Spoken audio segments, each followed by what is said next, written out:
ताकि मैं भगवत गीता स्टार्ट करूंगा। तो आज से मैं भगवत गीता स्टार्ट कर रहा हूँ। आज है 12 सितंबर 2026। कल भगवत गीता मेरे पास आ गया, फ्लिपकार्ट से मंगाया था। तो आज भगवत गीता स्टार्ट कर रहा हूँ, और इसका सबसे बड़ा जो कारण है कि मैं क्यों भगवत गीता स्टार्ट कर रहा हूँ, मैं बताना चाहता हूँ कि पूरा दुनिया अब शब्दों का जंग लड़ रहा है। शब्दों का अब वो हथियारों की जरूरत नहीं पड़ती।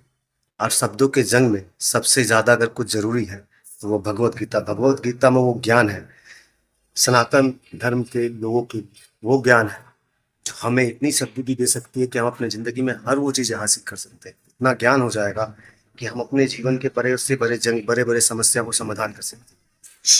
इसलिए मैंने इस भगवत गीता का स्टार्ट किया है ताकि मेरा ज्ञान भरे और मैं अपने जीवन में शब्दों की लड़ाई में जीत सकूं, अपने आप को मोटिवेट कर सकूं।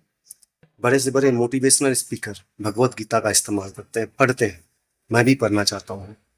तो हम इस भगवत गीता को पढ़ेंगे और इस वीडियो के इसके बाद का हमने आज क्या समझा उसकी भी डिस्कशन करेंगे।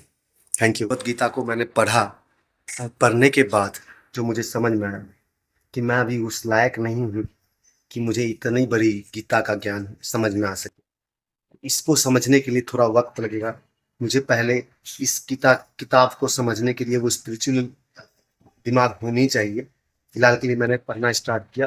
उतना समझ में तो नहीं आया, लेकिन हाँ इतना समझ में आया कि जब भी कुछ गलत होता है और जिसके साथ गलत होता है, अगर वो व्यक्ति अपने ईश्वर के साथ जुड़ जाए, ईश्वर की शक्ति को अपना ले और उसी को मार्गदर्शन कर समझकर आगे बढ़ जाए, और वो जंग अगर छिड़े तो उस जंग में वो अपने ईश्वर को अपने साथ रख ले। जैसे भगवत गीता में बताया गया है कि महाभारत में कृष्ण भगवान साथ थे जिनके, वो विजय हुए।